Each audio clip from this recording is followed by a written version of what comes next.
Earnestly podcast here after a 1 week break already into the young season. We got him back, Kyle and Nash.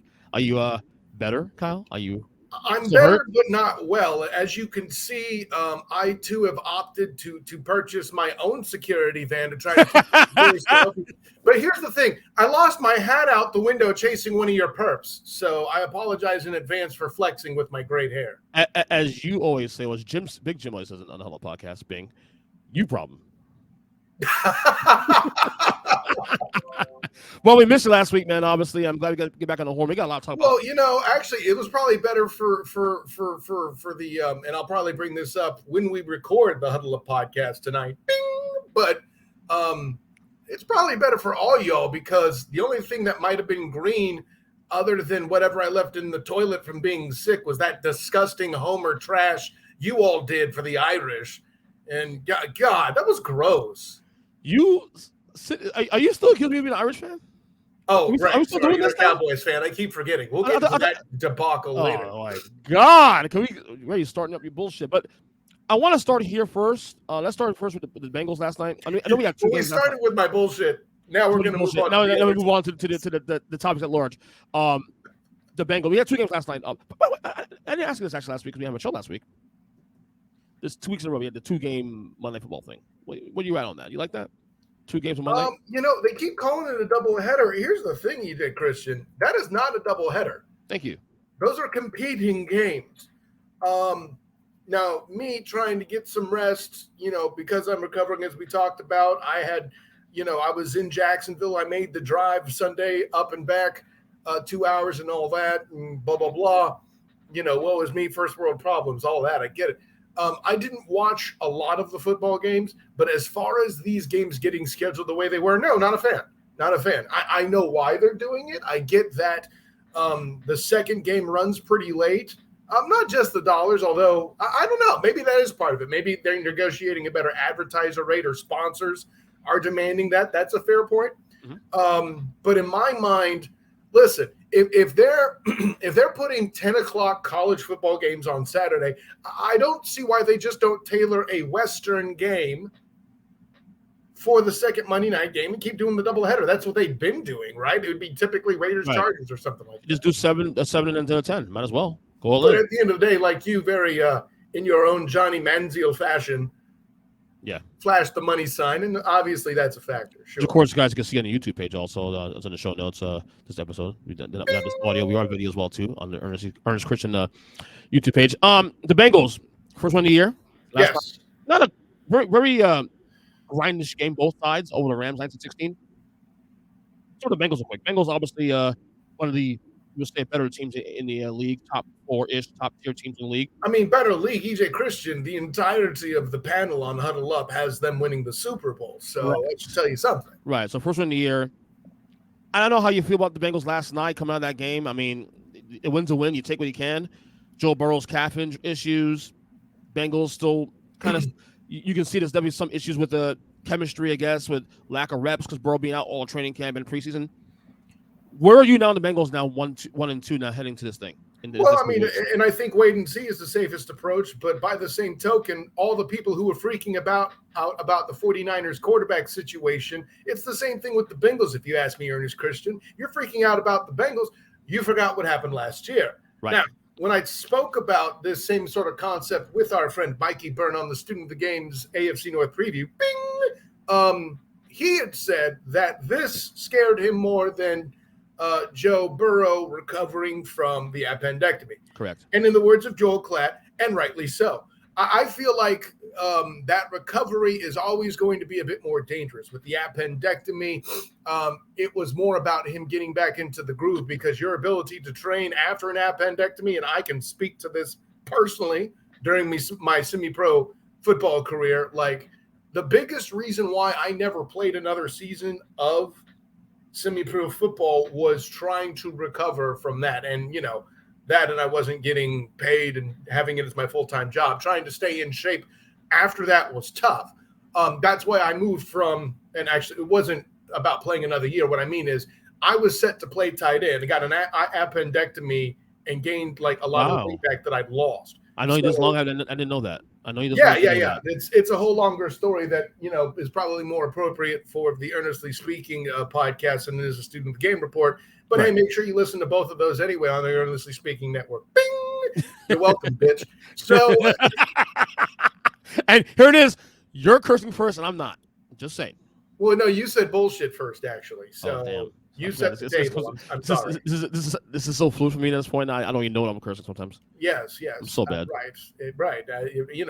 I mean, it's not Mikey Byrne frequent, but it's frequent. Anyways, no, That's very true. The part that was tough was trying to train while you have something internal going on was confusing. But once you got out the other end, there wasn't concerns about muscle atrophy, getting used to making cuts and movements, being afraid of doing the same thing and the same thing happening. All that's eliminated. And I think the recovery from the injury I think that might take a couple more weeks of comfort. And once again, the Bengals having a tough 1-2 punch on the schedule. Excuse me. I forget if last year they were both divisional games, but I know they were this year. Pittsburgh, no, last year was Pittsburgh and Dallas out to shoot. This year two tough defenses back to back. Correct. So. And to your point about Joe Burrow, 26-49, 259, no touchdowns, 1 pick. Very inefficient game for him by his standards. And to me, I think it's a little bit of both. Like, he looked like he was definitely favoring some degree, but I also think there's a lot of chemistry issues too also. And to be fair to him as well too, T. Higgins, a couple drops last night too as well in the game, so that didn't help as well too. I don't want to call it chemistry as much as timing. Like, he knows. Right. Okay. So fair point. But I'm not. Now I got the win under the belt. I'm not too worried. And I tweeted this last night too on the podcast. If they at least go 500 before their bye, which is in about 3 weeks, they got 2 more games. They got at Titans this week, at Cardinals, and then Seahawks, which they should be able to win these 2 to 3 of these games, if not all 3. Is what I'll say. Right. I'll say all 3 of them if we play the cards right. And this is also with Joe Burrow being compromised. But even if they go 2-1, or even or even 1-2, I'm not overly worried. My concern is if the calf is an issue, how much time do you think he needs rest before you can say, okay, now I'm better? Like, how much rest is needed? Because if those 2 weeks helps going forward, we saw last year this Bengals team can still rip off 9-10 straight wins out the chute, and I still feel good about that going forward. So if they can serve these 3 weeks at Tennessee, at Arizona, and then Seattle going into the bye week, this is still the same Bengals team that we've been praising for the last 2 years as Super Contenders. So I'm not as worried. Yeah, no. So let me answer your first question first. Go ahead.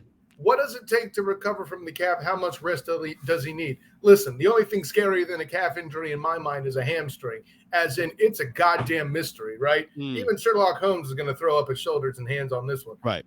It is not elementary, Watson. This is college level. By the way, do you like to use Sherlock Holmes? The recent with Benedict Cumberbatch? You like that one also?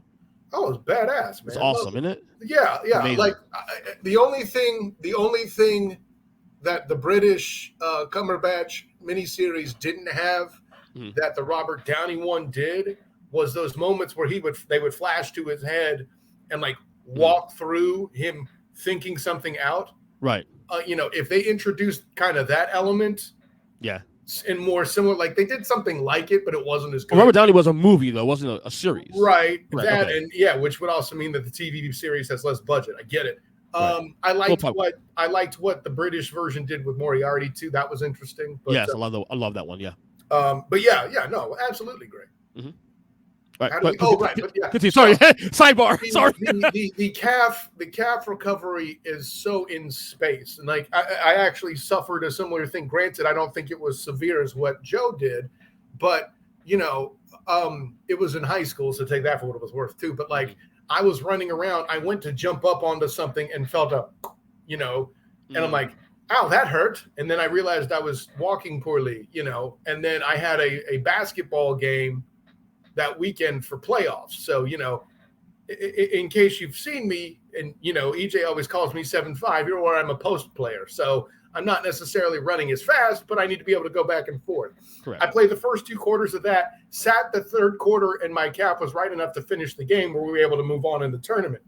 So, again, I mentioned that as a less severe, quick recovery version. You would have to think with treatment, it wouldn't be too much, but by the same token, it's all a matter of how much stress he's getting put on it while playing games and in practice and things like that. It's a very complex equation. I wouldn't want to try to figure it out. So that being said, if I gave you a panic meter right now, the Bengals right now heading into week 4, 1 to 10, what would you put it right now? 4. Like, I'm not worried. Like, there's some there, but let's get closer to disaster first. They listen, and to their credit, they use the mental fortitude to get the air quotes Super Bowl revenge out of the way, coming out that game with the dub, toppling John Matthew Stafford and company, all that. So, against an obviously improved Rams team this year that is right now at least 2-3 games clearly better than are they improved or are they just healthy? See, this is the part I think everybody underestimates. Cooper Kupp's not healthy either, though. So I mean, to be fair, they're still healthier than though, and like correct. In Cooper Kupp's defense, like he's not out for the entire year. And by the way, the Rams have strung together some wins and kept it. Now, granted, they usually play the 49ers close when they're healthy. Yeah. But I mean, like, the Rams aren't pushover. There's a reason I have them with 7 wins, and now I'm starting to look like a pessimist when I was the optimist in the preseason when I did the NFC West preview show on the Student of the Game podcast. Big. I feel like the Rams. I feel like 2-3 again. I know the 1 and 2. The Los Angeles last week was a really good game. Actually, the score was not indicative of that. And then this game against Cincinnati last night was a close game. I do feel good about the Rams going forward, and I feel like if if they stay healthy, especially Matthew Stafford, that they will be in the wild card mix in the NFC. I mean, if I have them at 7 wins, that implies wild card mix. They're just not right. Absolutely, they just don't end up in the actual recipe. So to speak. Right. So I guess the only mystery tonight we're going to find out is do the Bengals because I'm not concerned. I think I saw enough that last night to feel like okay, they'll be okay. They'll figure it out. The schedule is going to work out well next couple weeks. You got the bye on top of that, and then we'll go forward. I guess the big mystery tonight we'll find out on the podcast. Do the Bengals make a return to my top 10? We shall see. Okay. Yeah, no, your top 10 is going to need a lot of work compared to that trash you had last week. And don't get me started on your bottom 5. God, you screwed that all up, and I got proven so right this past Sunday. You need to relax. You need to relax. You and my especially my top 10 bottom 5 is it's disturbing to say the least. Like you criticize my bottom 5 like it's like the worst thing in the world. Actually, your bottom 5 is far worse than your top 10. Like I'd hate to go all Colonel Nathan R. Jessup on you, but that's the truth. You can't handle them. All right. Speaking of top teams and teams that lost, before you go, isn't that kind of a backhanded compliment though? Like your top 10 wasn't that bad. I will take. Listen, in our 10-year relationship, I will take any positive I can. Make sure I'll take any positive and run with it. Okay, any positive advice or just make sure you remember the first week. Jim and I both dug your top 10. It wasn't perfect in our minds, but it was pretty good. Yeah, that's true. And of course, you can't really score the first week because no one's played yet. I guess, right? The biggest upset of the weekend, of course, Arizona Cardinals beat the Dallas Cowboys, 28-16. I mean, the Cowboys. We you know how I feel the Cowboys. I had them at number 3 last week. They're gonna get Nick. Definitely bombed Nick this week on the rankings. How far we'll see this week tonight on the Hello Podcast. Bing, I like it. But here's a larger question because I remember in our group text you and I and Jim talking about this and saying that because Jim went apoplectic. Oh, they're not top 10 team no more. Oh, blah, blah, blah. I'm like, you're way more invested in than both of us are. Number one, I'm not a Cowboy for the record. Okay, so you're a little bit more emotional by it. So go sit down in the corner for an hour. Let this loss wash over you. It's one loss. Okay, go. I love, by the way, that knee-jerk Earnest is counseling caution for once. Knee-jerk Earnest and cautioning woke Jim. Right.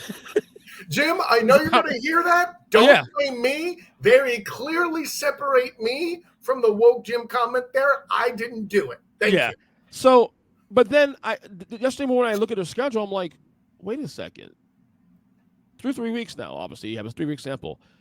There could be some cause for pause here and some concern. Cause for pause. I like that. Yeah, some concern here. But I'm not saying that they're not going to take care of business because again. Will this loss define the entire season? Stay tuned, obviously. But look at your schedule, at least for the next couple of weeks. Dude, there's some There's some toughies here. With all due respect, Ernest Christian, what the hell does the future week schedule have to do with power rankings this week? But Right. you take that in, that's fine. I don't. So, I think it's ridiculous to do so. But now that you're setting that up, their schedule looking forward looks rough. Continue. I present to you the October, okay? Home against New England. Should win. Pats are tough, though, defensively. And that could get a little interesting if they start getting turnovers. But I think that's to Jim's point too. That as great as this defense is, and you're struggling to put up points just because you're missing Zach Martin. Right. WTF, mate? Continue. Then nice trip to your Niners. Okay. That's gonna be a tough game. That's gonna be a great game to watch, though. I'm gonna. Yep. By the way, I haven't asked him yet, but I hope to have Cowboy fan Big Jim Neeson leading into that game. Bing. There's your ass right there. He'll say yes, I'm sure. I'd invite you, but you're unreliable. And I mean, listen, as a Cowboys fan, you're wait. Unreliable? Yeah, you got two kids and they always dunk on you.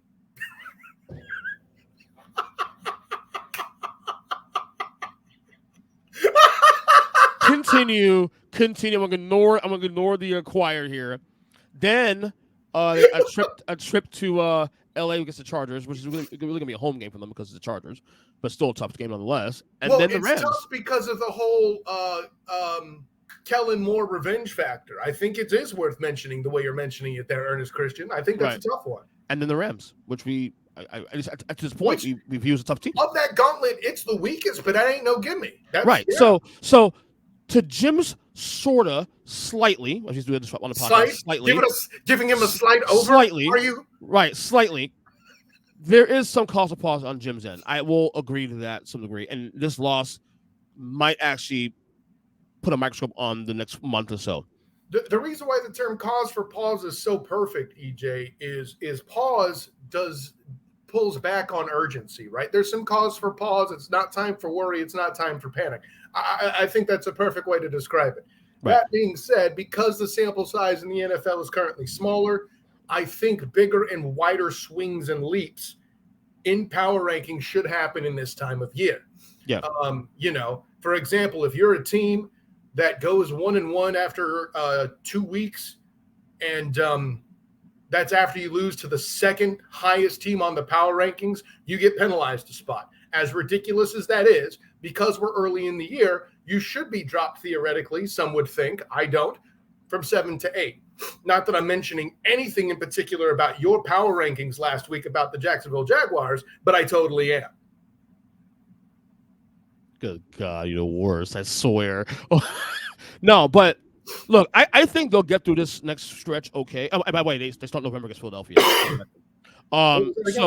They start November against Philadelphia. What I mentioned to you was the October games, and they start November with Philadelphia in Philadelia. So again, that's the next 5 weeks. That's a tough 6 games in a row, dude. Well, that's what I'm saying. So to Jim's credit, some slight urgency because of the schedule.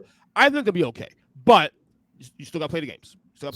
Yeah, and here's the thing. Here's the reason why counting future schedule in a current top Power 5 is so stupid. You punish them for getting their asses kicked by the Cardinals the way they did, but should they win a few of these games, they can work their way back up to that top 3 spot. I think a lot of it too also is we make a big deal about this in the media because it's the Cowboys. It's not just because of the fact that the Cowboys, a team lost. A team could lose a random game here and there. They might panic last year when the Colts beat the Chiefs week 3. No, just won a Super Bowl. The national media does that, EJ. What's different is you, I, the Huddle Up podcast crew, Bing, all that stuff are also aware of another thing. The reason why the tail swings wider is because it's the NFC. Okay. Mm-hmm. The reason why the Cowboys should be penalized is if you're allowing a weak, sorry, disgusting NFC opponent to do that to you, you should be penalized. Or are they as disgusting as we think they are? Because now through 3 weeks, they can be easily 3-0 right now. Who? The Cardinals. Well, right. But the Cardinals, see, what's fascinating about the Cardinals is there's no excuse to be this good. They've obviously been underestimated by other opponents. Clearly. The Giants, I can make the argument, should still be in the bottom 5 despite beating them. Because they really didn't. You'll never do well. Actually, I'm a homer. I'm a homer. There you go. I'm a Giants fan. Well, this year I am. Right. That's why the Cowboys are going to stay in the top 10 because you're a homer. Now I'm confused. Anyways, so the Commanders, also a bottom 5 team, should have beaten them. You want to fight me on them being a bottom 5 team? # you problem. But whatever. When they play somebody good, all you see is a bunch of L's, and I'm not just talking about the 2 at the end of Howell's name. I like that. Talent. Yeah, so there's and this is what's tough about the beginning of the year, be it college football playoffs, power rankings for the NFL. I think the 2 are in the same. You should see wider swings because the sample size is so small. Yeah. Again, was that a bad loss for the Cowboys? Yes. Is it that's a team down the top 10? No. Spoiler: they're still in the top 10. I'm right now. How far they go down? That's the question. I'm not prepared to debate whether they should still be top 10. I haven't decided that yet myself, to be honest. Big Jim is the one that said, and then he said, you know what? Well, Jim calmed down for a while. Jim has some PTSD because he started running his mouth a little bit more than usual in past years. He would even tell you because 2 of his football teams are looking good, in the form of your Irish and your Cowboys. You are being him, not mine. Well, no, the Irish is definitely true for you. Anyways, no, you'll take your college football punishment and you'll like it because of what your Knowles did to keep Dabo in the game. Ouch. Moving on. Well, more on that later. More on that later. That's coming soon. That's coming soon. But I think Jim is to your point panicking because his teams did not do so hot. He put out one of his "woe is me" tweets, to which I responded with an Arnold Schwarzenegger from Kindergarten Cop gif saying, "Stop whining." At the end of the day, Dabo lost, and there will be better football weekends for your team. It is what it is, man. Exactly. Speaking of good weekends in football, how about the Miami Dolphins? Good God. Like, I have to temper my answer here. Go ahead. Is it amazing? Oh, yes. Is the rest of the media, the lamestream media, catching up to me as Tyreek Hill MVP candidate? Oh, nice you MFers. Oh, wait, this is your show. Nice you motherfuckers finally arrived. Correction. I've been saying this since last year while Tua was healthy then, and I was saying it into this year now, but nobody wants to talk about that. EJ Christian, I'm going to do it even though you don't have the drop. I tried to tell you, but you wouldn't listen. Okay?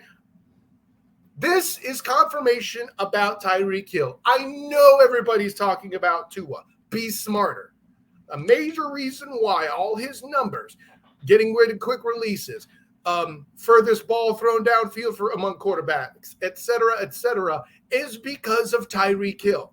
And in a lot of cases, Jay Waddle too. I don't want to take that out. That he too is fast AF. But the fact that the cheetah can cover as much ground as he can cover as much ground as he does so quickly is amazing. And as a side note, I feel like Robert Saleh ought to give a thank you text to his former coach mate Mike McDaniel for taking all the headlines so people didn't focus on his Jets this past weekend. I'm gonna make a it might be a hot take here, but I'll say it anyway. I think Tyreek Hill is the most unguardable receiver we've seen this game since Randy Moss. Is that really a hot take? I mean, you've come up with some bigger Lulus than that.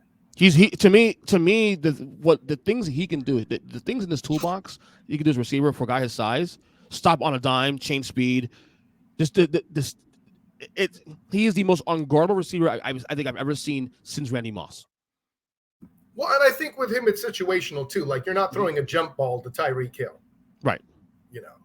Right. But there's some there. I mean, if you wanted to see what Julian Edelman looked like as an actual Hall of Famer, Tyreek Hill is your answer.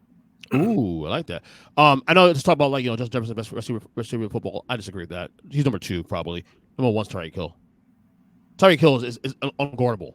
You're comparing Tyreek with whom? Justin Jefferson in Minnesota. Oh boy, that's tough. See, because it's all situational. And can you bleeping imagine Ernest Christian with Tua Tagovailoa and Mike McDaniel and that offense could do with Jefferson? Mm-hmm. You know, that's why and this is me taking nothing from Tyreek Hill. I am a Tyreek Hill guy, even though I said the Chiefs would be fine without him. It wasn't because I thought he was a bad player. Is that Pat's that good? Patrick Mahomes. Right. Listen, as much as people talked trash on that trade that Miami paid too much and all that stuff, listen, it's possible for two sides to win in a trade. And I think that's what we got here. The Chiefs took the value they got out of Tyreek Hill, became a defensive team, and nobody's talking about that, including people that completely disrespected their defense by punishing the Jaguars so much last week after losing to the Chiefs in question. Shouts to Ernest Christian. Anyways,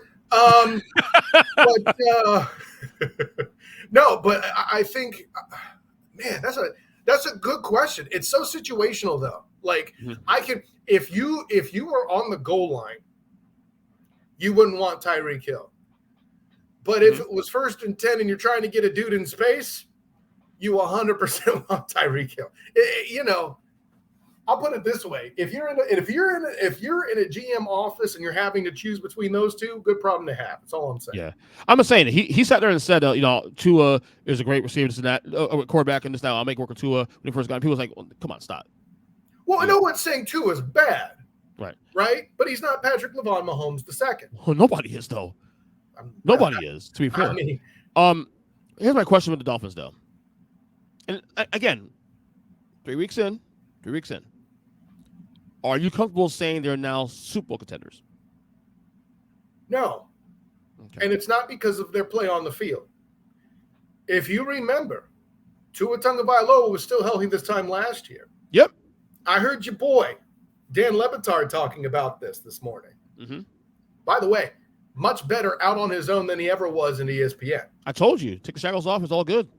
Well, we can have that conversation when it's not the student of the game report, if you don't mind. Because absolutely. You already know how we do it here. I mean, you say that. Yeah, maybe in 6 months you'll actually schedule the damn pod. Anyways. I'm a busy man. What can I tell you?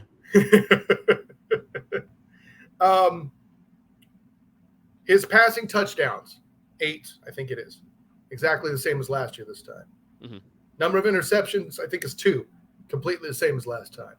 There's a number of stats in production that eerily mirror last year.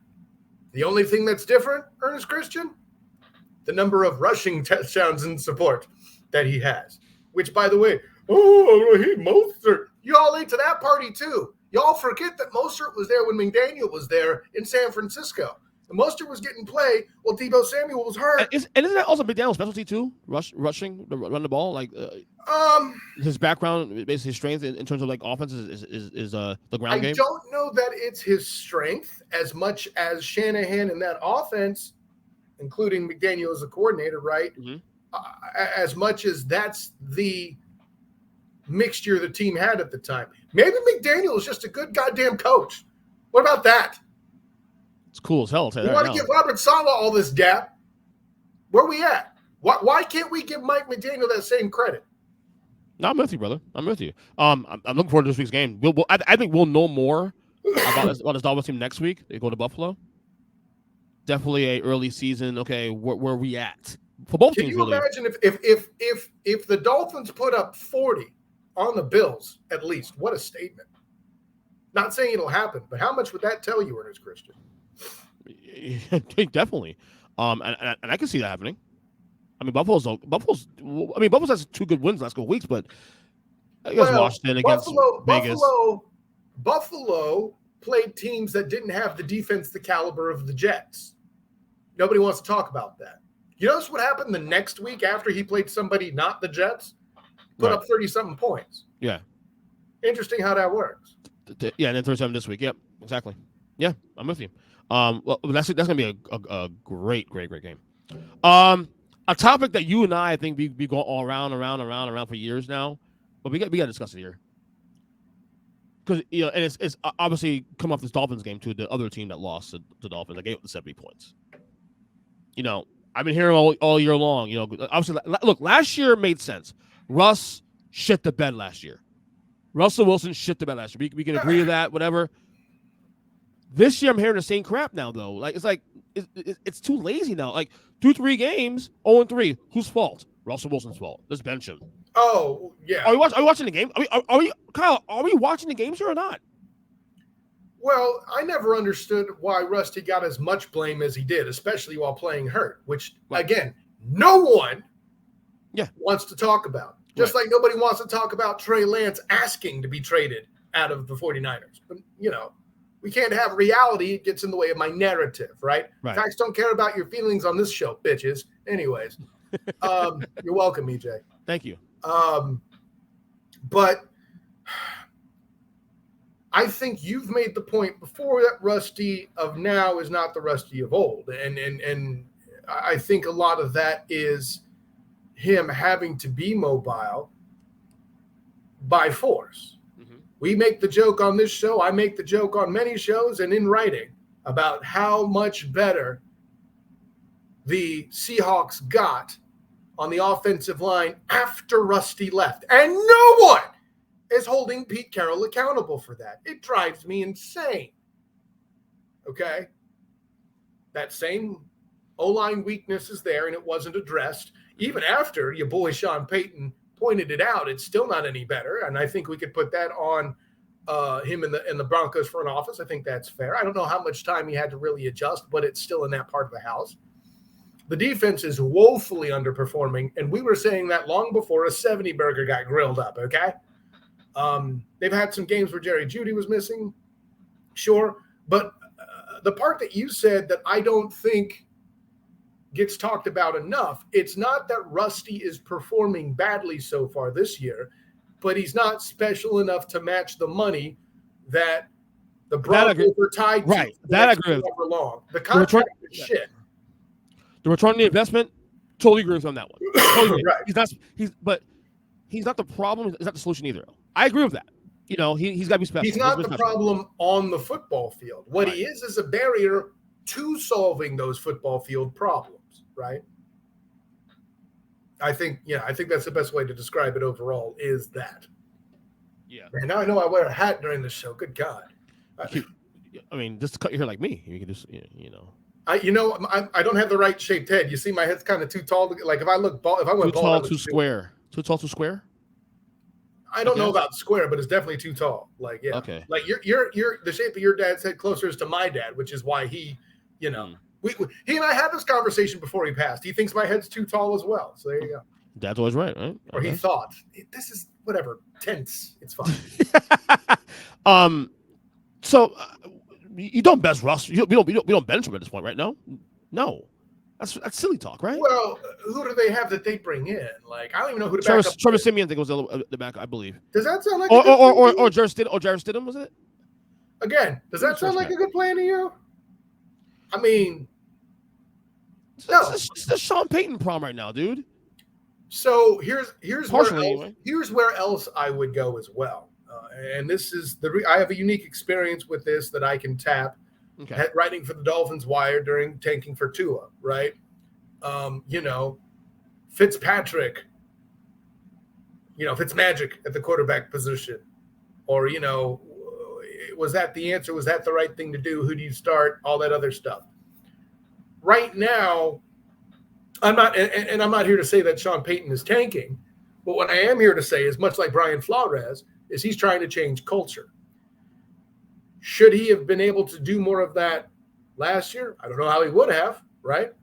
Because we knew what he's trying to do is change out Hackett's culture. I keep saying last year I don't mean like last football playing year. No, he wasn't there. I mean like in the offseason, right? Yeah. And how much time has he really had to make the necessary adjustments?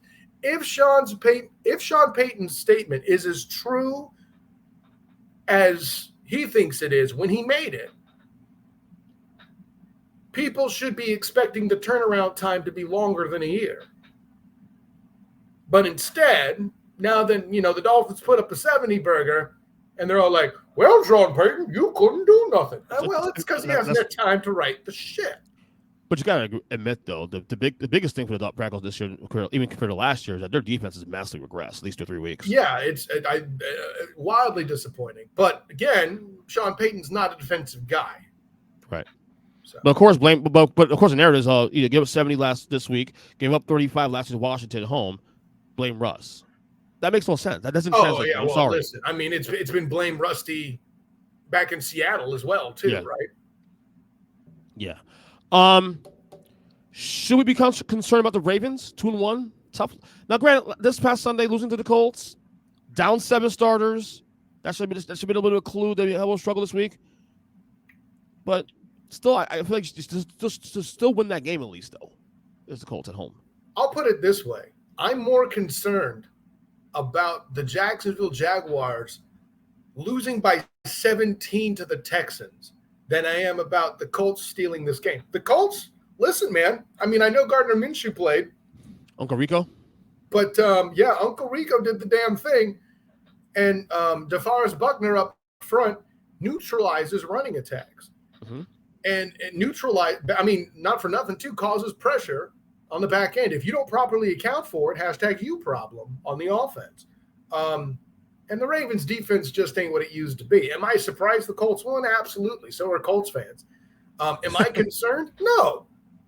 Listen, this is what a trap game looks like. They're flat after playing the Bengals. The Colts came out and you trifled with them and they made you pay for it.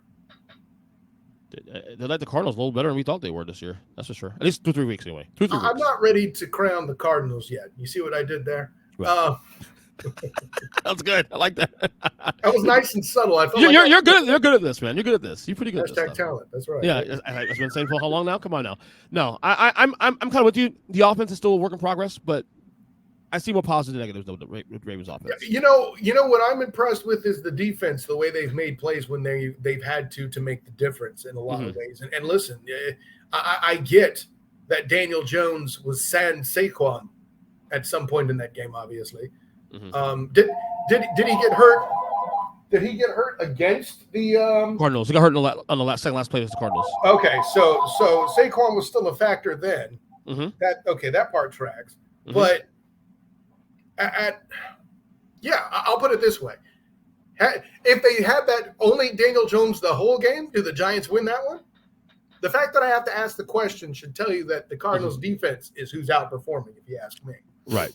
One last thing we get to college. 3 weeks in, probably the most disappointing team for me this year, at least second most disappointing team this year so far.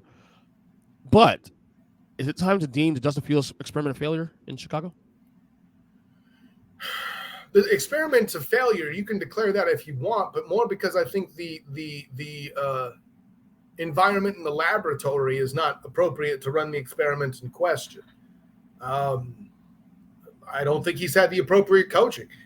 People got on his case about bringing up coaching. Here's the problem. You've seen this. What is it? You've seen Falcon and the Winter Soldier, right? So when I use the line, he's out of line, but he's right. That's what I feel about Justin Fields criticizing the coaching. Right. I think it got taken out of context a bit. I think it was taken to be more harsh than it actually was meant. Right. But at the same time, he might be out of line, but he's right. What did they say? Find the lie? Well, also, where's the lie, Mama Jamma? No, that's yeah. I don't know. I still want to see more. I think 3 weeks is still a small sample, but it's definitely, considering a lot of folks thought the Bears should be an upswing this year. I was one of them. Granted, I had them in my bracket playfully sneaking into the playoffs, but I thought they'd be in the mix. Yeah. No, there's folks on that panel that has them in the playoffs actually this year. So to your credit, it's out there. But am I ready to call it a failure? Give it a couple more weeks before I give me to halftime. We do our grades in week 9, and we'll assess that. People who are saying it, let's just say there are people who make wilder claims, like, Justin Herbert's a bad quarterback, for example, surrounding coaching in a situation where there's a lack thereof, than Justin Fields. I think Justin Fields is in a similar boat to Justin Herbert in that they may not have all the mental capacity of the quarterback position in the NFL locked down yet. Mm-hmm. But they have the tools to be good quarterbacks in the right scenario. Right. I'm with you on that one. So give some time. Let's overreact. We do it every year. The same thing. Overreaction week to week, and Oh, that's apparently EJ's also done paying for knee surgeries after all the knee. Yeah, I'm over it now. I'm tapped out. I'm tapped out. So, shows your bank account since not only are you paying for knee surgeries all the time, now your wife's betting too.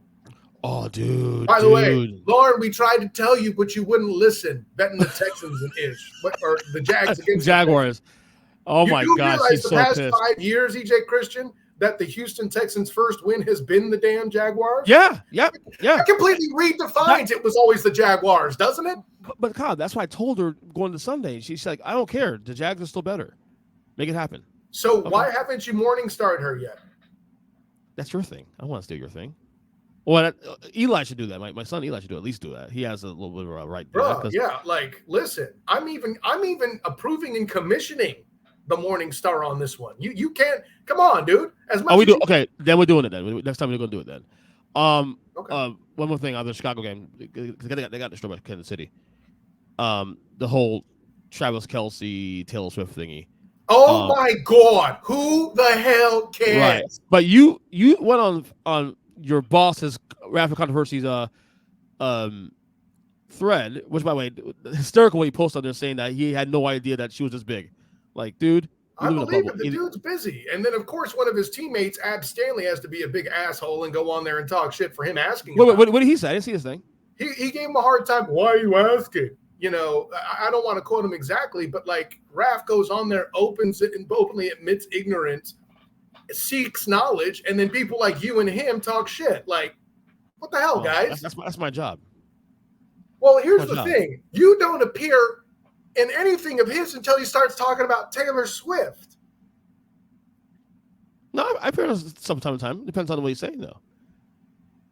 Let's put it this way. I see Nick Ficarelli harassing Jim more often than you post anything on Controversy Raphael's Facebook. I don't live on social media either, though. Don't forget that. I'm on there all the time, you know. But maybe it's the algorithm, I guess. I don't know. But you also came at me saying you were surprised that I had that take, though, what I said. No, I was talking trash about the fact that you're not interested in football topics. You get involved when he brings up the pop star. Oh, that's just it. Okay. I went totally Levitard on you, man. There we go. On that note, you went full Levitard, exactly. On that note, let's get to went full Levitard. I like that. Let's get full retard. No, I'm not gonna say that. Never go full Levitard. Yeah, let's get to top 25 here in college football. This is how we break down the top 25. Let me bring up on the screen real quick.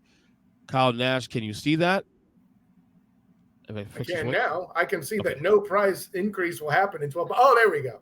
There we go. All right, here we go. So right now you have the updated AP top 25. We'll run through the top 25, and we'll just give narratives, of course, on that. Your top three is still the same as last week: Georgia, Michigan, Texas, 1, 2, and 3. Any no issue there, right? Yeah, thoroughly legitimate. I noticed they're putting Ohio State at number 4 due to completely overrating Notre Dame again. Wait. Your problem was Ohio State's too high, huh? I don't think Ohio State should be number 4, especially if that game was as close as it was, and if Ohio State, air quotes, wasn't the better team as you and Big Jim allege. Granted, I didn't watch that much of that game.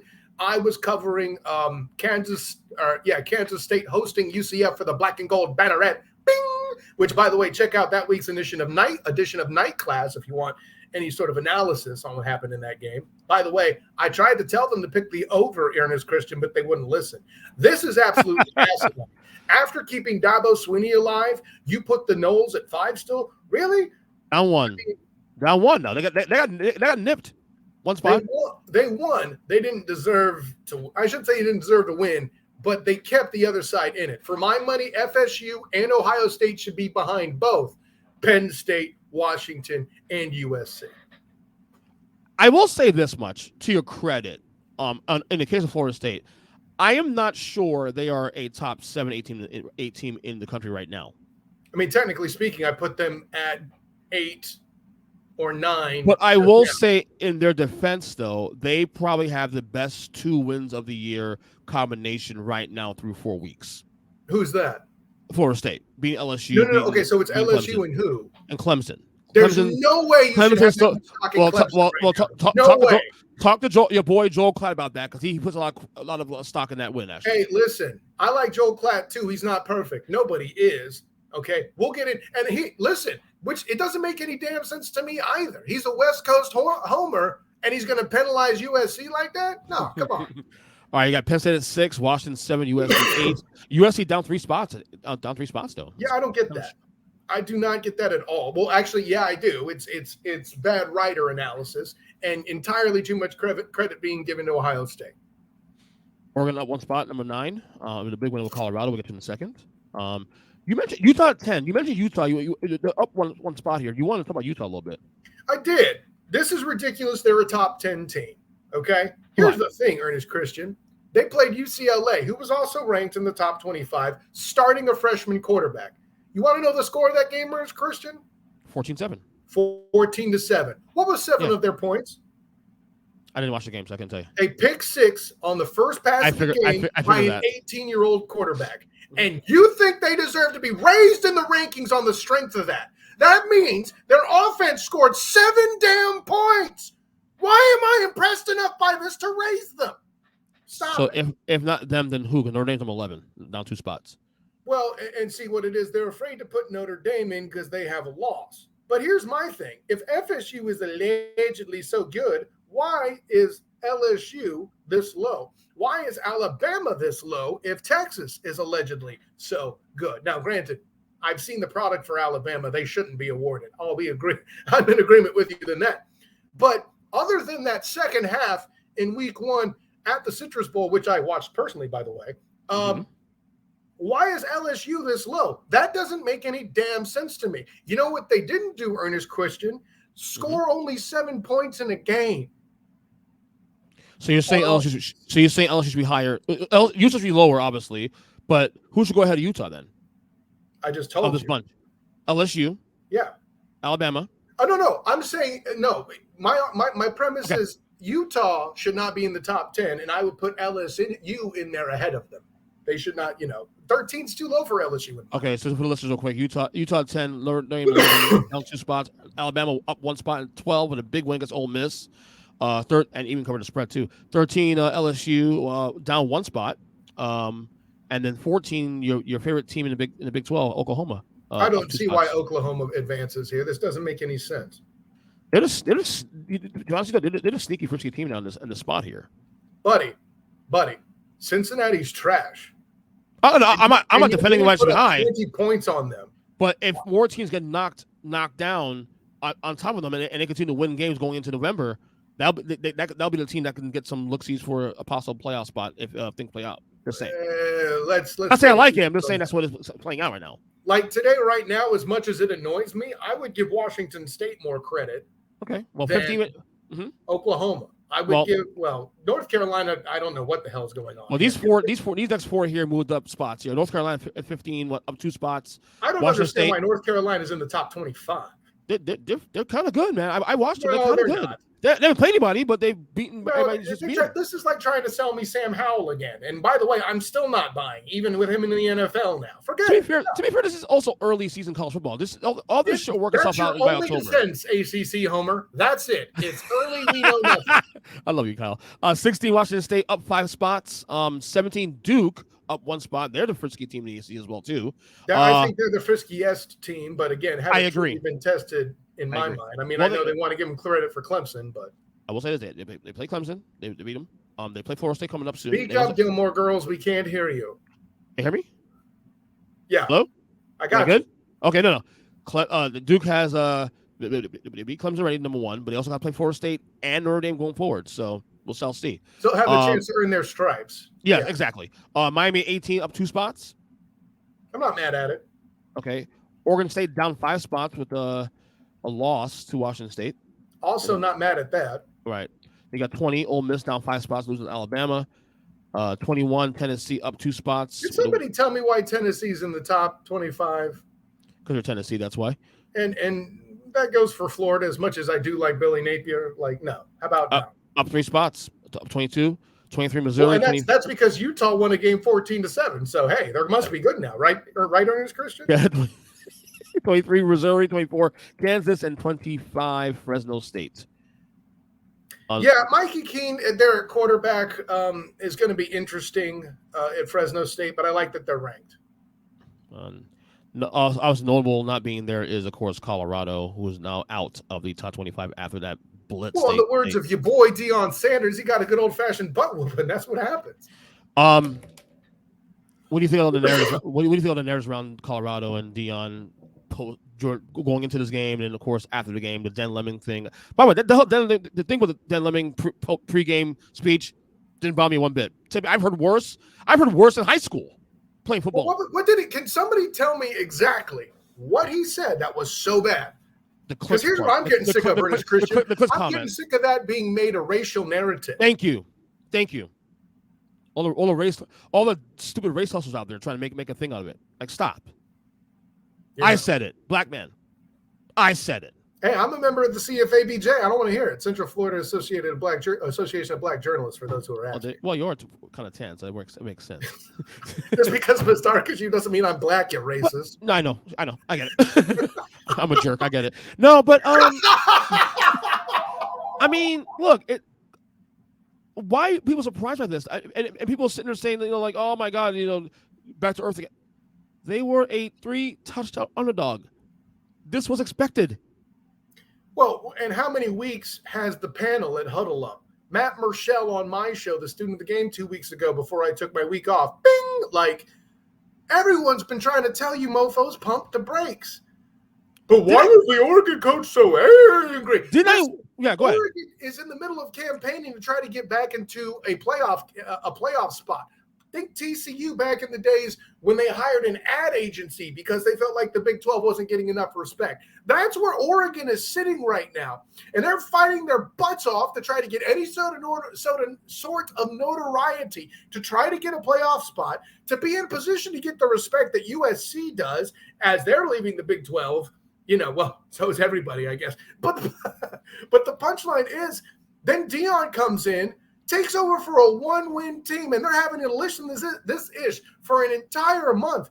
Listen, the point he made, we're chasing wins, not clicks. It's thoroughly accurate.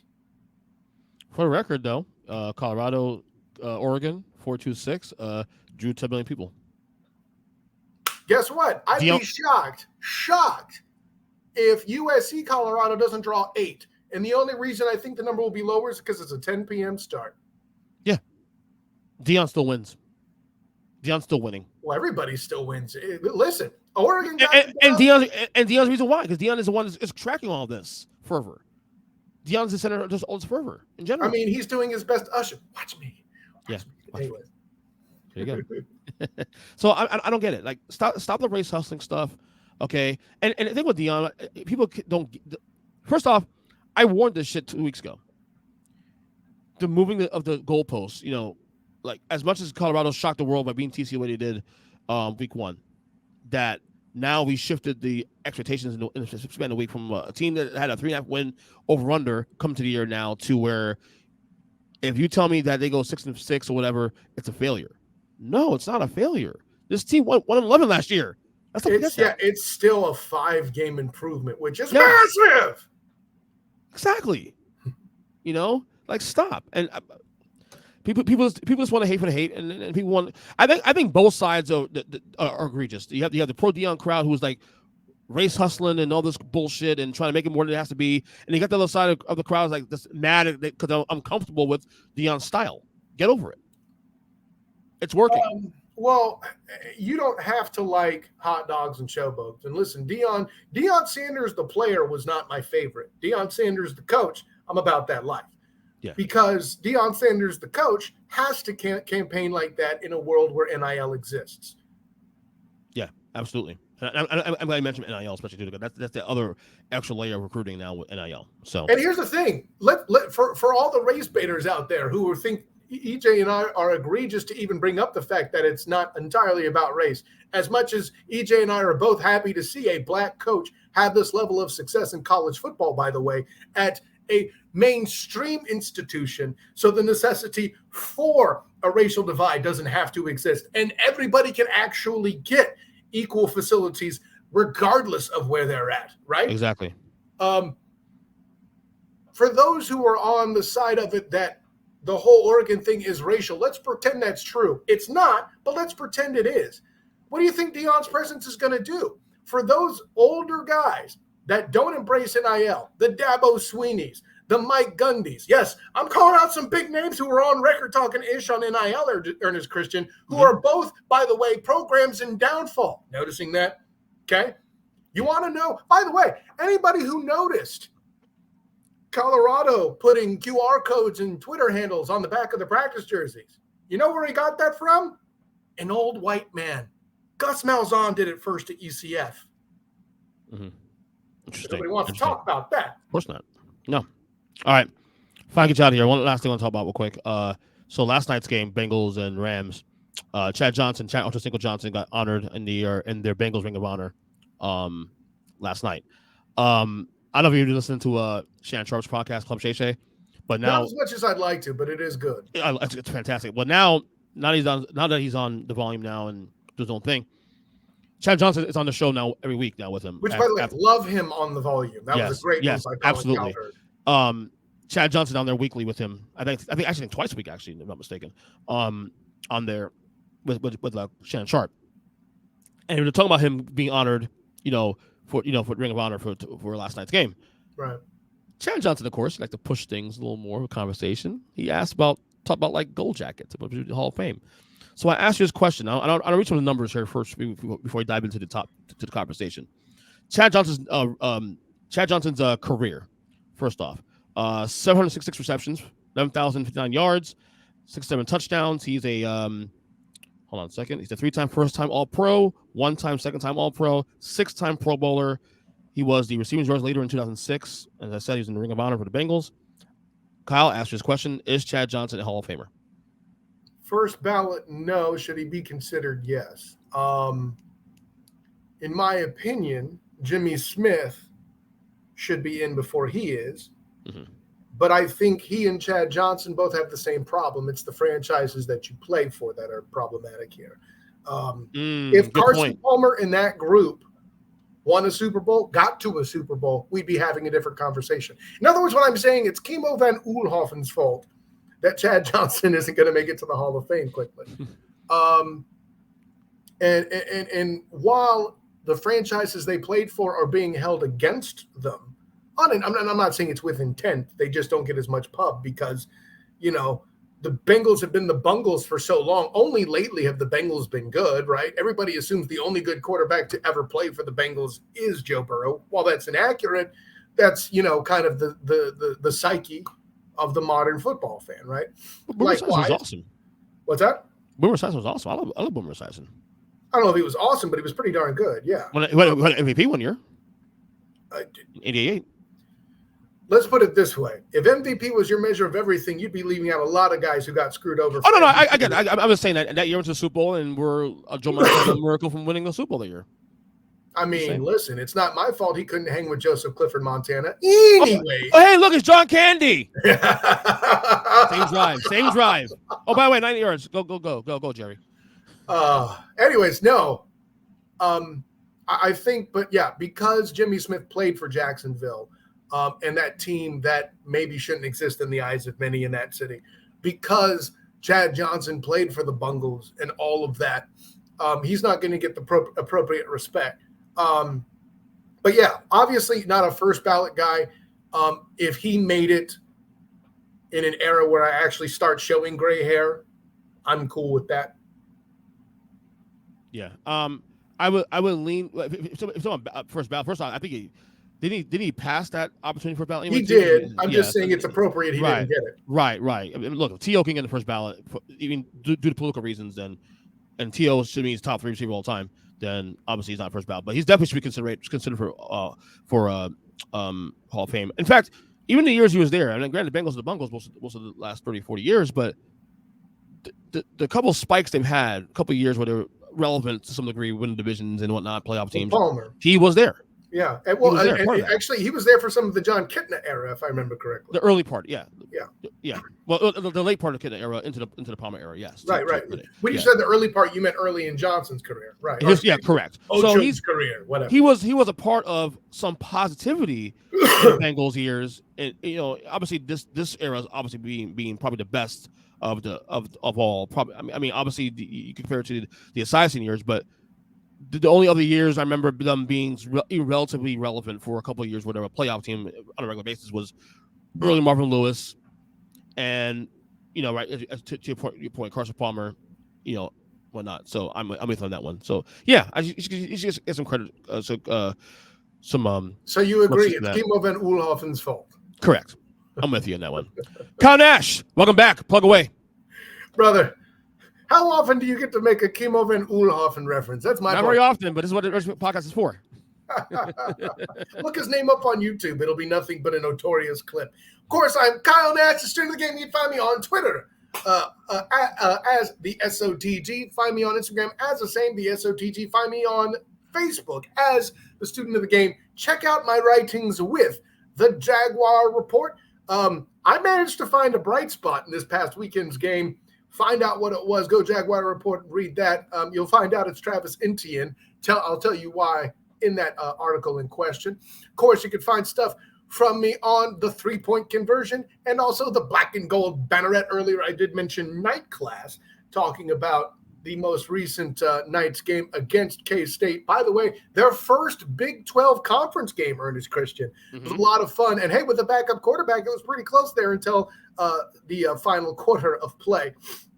And then, of course, my work with A7B in sports, as well as the Duval Dive. Ernest Christian, I don't know if you've checked out the Duval Dive, but me and Travis Holmes of Big Cat Country do what I think is probably the most in-depth look at Jacksonville Jaguar football.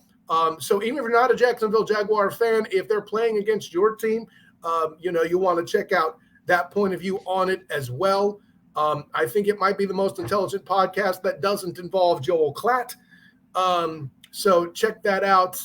Friday at 11 is the live stream, but you could check it out on the podcasts with the Apple and the Spotify and all that on the Student of the Game channel there, leading into the game there, either Saturday to warm you up on Sunday morning. I think that's everything, EJ Christian. So until next time, class dismissed.